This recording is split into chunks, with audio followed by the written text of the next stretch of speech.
오늘 우리에게 주신 하나님의 말씀입니다. 마태복음 22장 1절에서 14절입니다.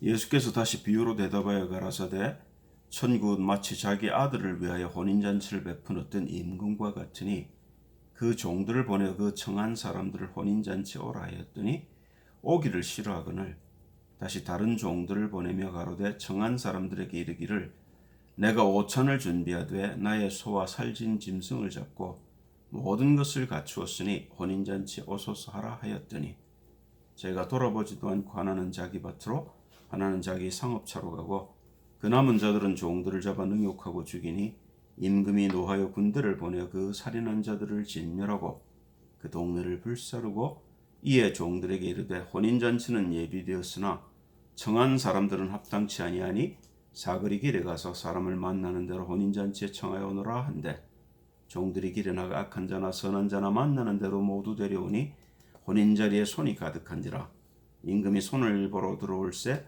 거기서 예복을 입지 않은 한 사람을 보고 가로되 친구 어찌하여 예복을 입지 않고 여기 들어왔느냐 하니 저가 유구무원이오늘 임금이 사원들에게 말하되 그 수족을 결박하여 바깥 어두움에 내어 던지라 거기서 슬피 울며 이를 갈미 있으리라 하니라. 청함을 받은 자는 많되 택함을 입은 자는 적으니라. 오늘 제목은 신부를 찾으시는 하나님입니다. 그죠?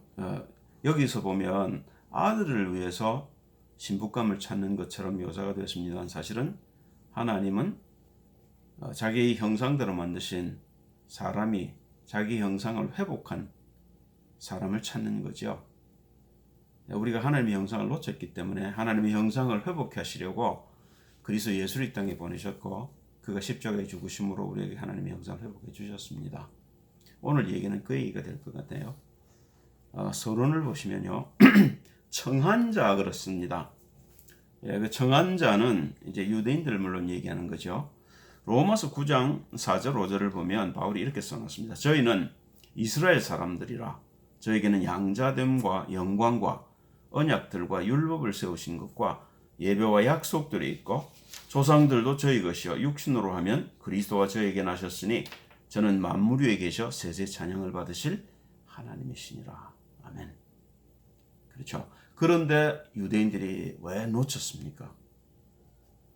그죠? 이해가 안 되죠. 디모데전서 6장 10절을 보시면 돈을 사랑함이 일만하게 뿌리가 되나니 이것을 사모하는 자들이 미혹을 받아 믿음에서 떠나 많은 근심으로서 자기를 찔렀도다. 이렇게 나왔습니다.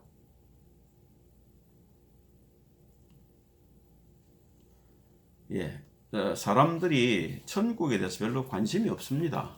하나님의 나라에 대해서. 그러니까 어쩌죠? 밭으로 가고 자기 상업처로 갔단 말은 돈 중심으로 살았다 그 말입니다. 그죠? 우리가 그럼 돈 없이 살 수 있습니까? 그렇지 않죠.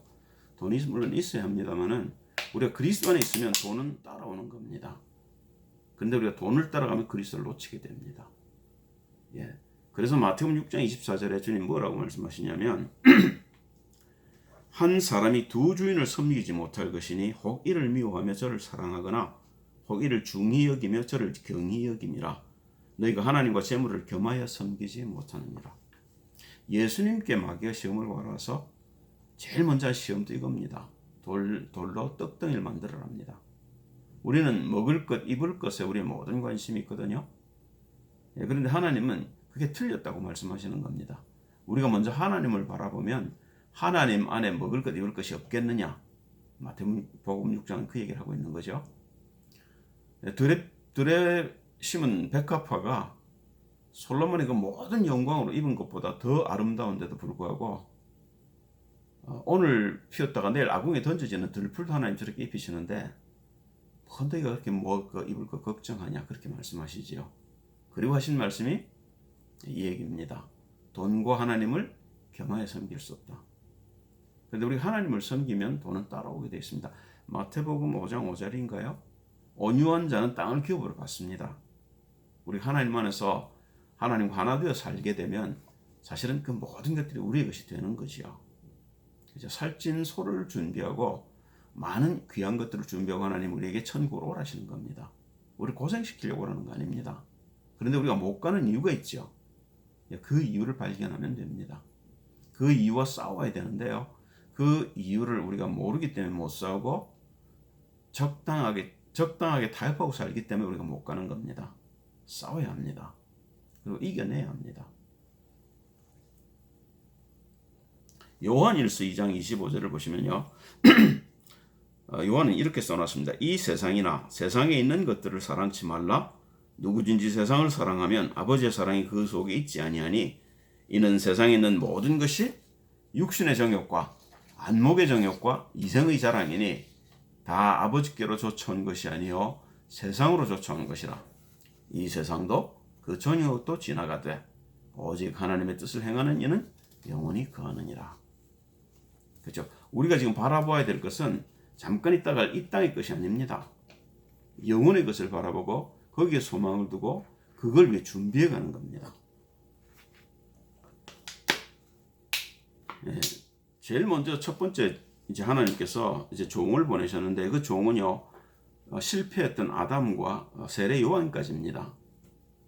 그죠? 창세기 4장 1절에서 8절을 보겠습니다.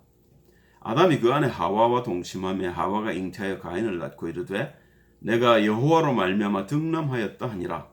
그가 또 가인의 아우 아벨을 낳았는데 아벨은 양치는 자이었고 가인은 농사하는 자이었더라.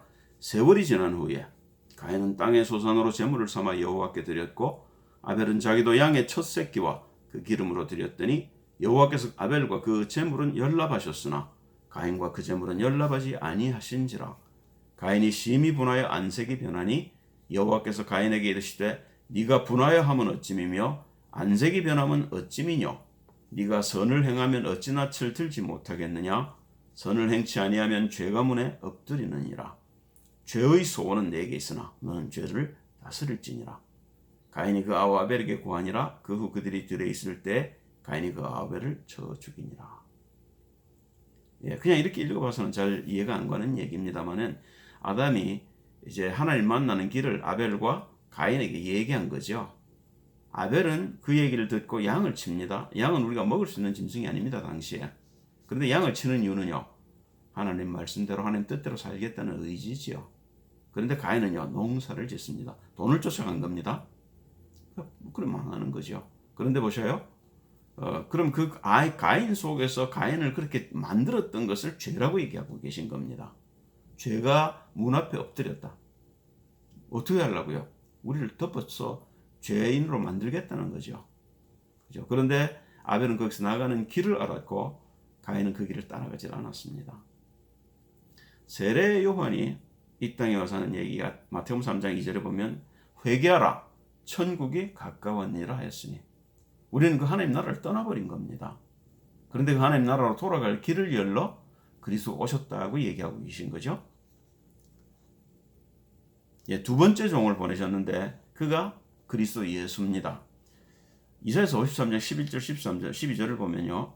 가라사대 그가 예수를 얘기하죠. 자기 영혼에 수고한 것을 보고 만족히 여길 것이라. 다 이루었다 그 말이죠. 얼마나 기뻤겠습니까? 나의 의로운 종이 자기 지식으로 많은 사람을 의롭게 하며 또 그들의 죄악을 친히 담당하리라.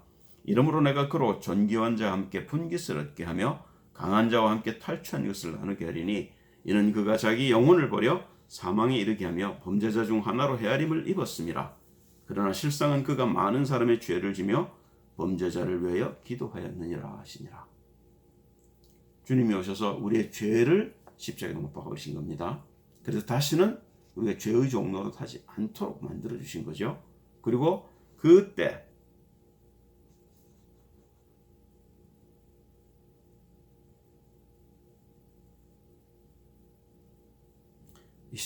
휘장에 찢어져서 지성소로 들어가는 문이 열리게 되죠. 주님이 하시는 말씀도 간단합니다. 세례 요한이 한 얘기하고 같은 얘기를 하고 있습니다. 마태복음 4장 17절 19절에 보면요. 이때부터 예수께서 비로소 전파하여 가라사대 회개하라. 돌아오라는 말입니다. 지금 너희가 세상에 묶여서 돈 중심으로 사는 그 삶에서 돌아오라는 겁니다. 천국이 가까웠느니라. 그 천국에 그러면 돈이 없겠습니까? 그럴 리가 없죠.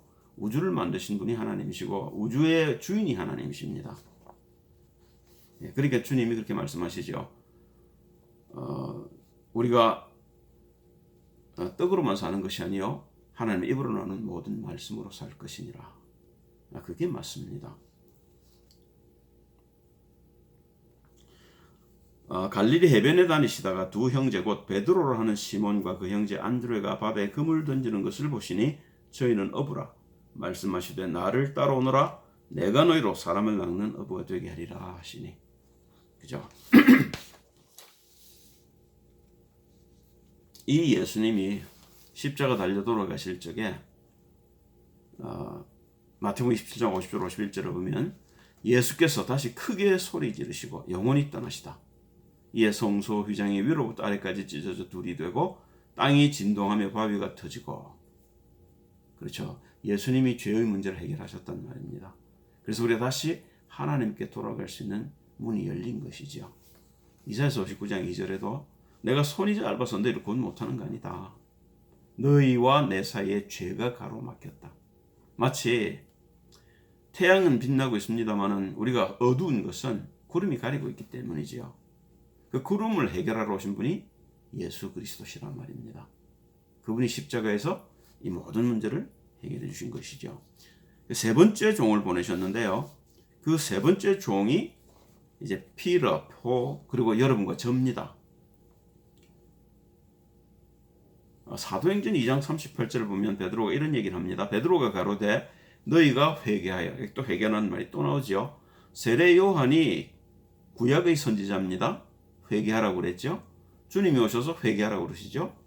자, 이제 사도 베드로가 우리 보고 회개하라는 겁니다. 그 회개가 뭡니까?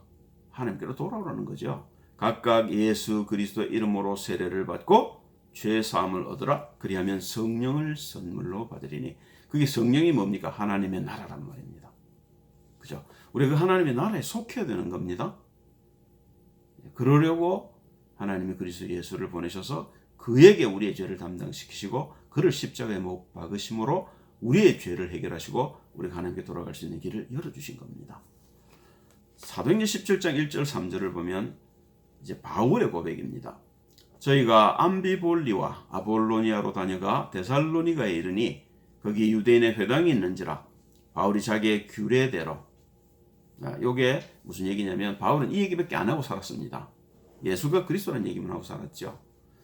저희에게로 들어가서 새 안식일에 성경을 가지고 강론하며 뜻을 풀어 그리스도가 해를 받고 죽은 자 가운데서 다시 살아야 할 것을 증명하고 이르되 내가 너에게 전하는 이 예수가 곧 그리스도라 하니. 예수가 그리스도인 걸 전하는데 바울은 자기의 생을 들였습니다. 그게 여러분과 제가 해야 할 일입니다. 사도행전 5장 42절을 보면요. 저희가 날마다 성전에 있든지 집에 있든지 예수는 그리스도라 가르치기와 전도하기를 쉬지 아니하니라. 그게 우리가 새로운 삶을 사는 여러분과 제가 해야 할 일인 것입니다. 그러면 결론이 뭐냐면요. 우리가 회개하면 어떻게 되느냐는 겁니다. 그죠? 갈라디아서 3장 27절을 보면 누구든지 그리스도와 합하여 세례를 받은 자는 그리스도로 옷 입었느니라. 내가 그리스도와 함께 세례를 받았단 말은 그리스도와 함께 죽었단 말입니다. 그러면 내가 산 게 아니고 이제는요 내 안에 그리스도가 사신 것이지요. 그렇게 살라는 겁니다. 그리스도로요. 자, 그럼 어떻게 그렇게 살아집니까? 에베소서 5장 25절 27절입니다. 남편들아 아내 사랑하기를 그리스도께서 교회를 사랑하시고 위하여 자신을 주심같이 하라. 이는 곧 물로 씻어 말씀으로 깨끗하게 하사 거룩하게 하시고 자기 앞에 영광스러운 교회로 세우사 티나 주름 잡힌 것이나 이런 것들이 없이 거룩하고 흠이 없게 하려 하심이니라. 그게 그리스도 예수께서 교회를 부르시는 이유입니다. 하나님이 찾으시는 신부지요. 계시록 3장 4절 5절을 보면요. 4대 교회 이런 얘기를 합니다. 세례 요한이 이런 얘기를 하죠. 그러나 4대 그 옷을 더럽히지 아니한 자 몇 명이 내게 있어. 그리스도로 옷을 입었는데 우리가 다시 세상으로 돌아가면 안 되지요. 그죠? 그리스도의 옷을 계속 입고 있어야 되는데요.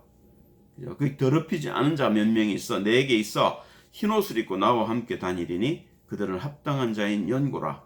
이기는 자는 이와 같이 흰 옷을 입을 것이요. 세마포를 빨아서 희게 된 옷을 입는다는 거죠. 내가 그 이름을 생명책에서 반드시 흐리지 아니하고 그 이름을 내 아버지 앞과 그 천사들 앞에서 시인하리라. 주님 심판주로 오셔서 심판하실 때 얘기를 하고 계신 겁니다. 계시록 19장 7절에서 9절을 이렇게 결론으로 봅니다. 우리가 즐거워하고 크게 기뻐하여 그에게 영광을 돌리세. 어린 양의 혼인계약이 이르렀고 그 아내가 예비하였으니 그에게 허락하사 빛나고 깨끗한 세마포를 입게 하셨은즉 이 세마포는 성도들의 옳은 행실이로다 하더라. 천사가 내게 말하기를 기록하라. 어린 양의 혼인잔치에 청함을 입은 자들이 복이 있도다 하고 또 내게 말하되 이것은 하나님의 참되신 말씀이라 하기로. 다시 말하면 여러분과 저는 혼인잔치에 청함을 받은 자입니다. 유대인들이 청함을 받았고요. 그리고 지금까지 두 번째, 세 번째 종을 통해서 많은 사람들이 청함을 입었습니다. 그런데 성경은 밝히기를 택함을 입은 자가 적다라고 밝히고 있습니다. 그럼 그 택함 속에 들어가기 위해서 우리가 해야 할 일들을 오늘 하나님의 말씀으로 우리에게 주신 겁니다. 이 말씀대로 살면 됩니다. 어려울 겁니다. 왜요? 마귀가 살아서 우리가 그 일만 못하도록 속이고 있단 말입니다. 그게 우리가 싸워야 될 대상이고 우리가 이겨야 될 대상이 되는 겁니다. 우리가 이길 적에 하나님 우리에게 흰옷을 주실 것이고 우리가 하나님의 신부가 되어서 하나님의 나라에 영원히 살게 될 것입니다. 기도합니다. 할렐루야. 주님 찬양을 드립니다. 그래서 예수를 보내셔서 우리에게 회개할 길을 주시고 이제 그 길을 갈 수 있도록 믿게 하셨으니 감사를 드립니다. 이 소망의 자리에서 떨어지지 않도록 주께서 항상 우리에게 우리를 기억시켜 주시고 그리고 우리가 주의 손을 놓지 않도록 우리를 붙들어 주옵소서. 주님을 온전히 따라갈 수 있는 힘과 용기를 주옵소서. 주 예수 그리스도의 이름으로 기도합니다. 아멘.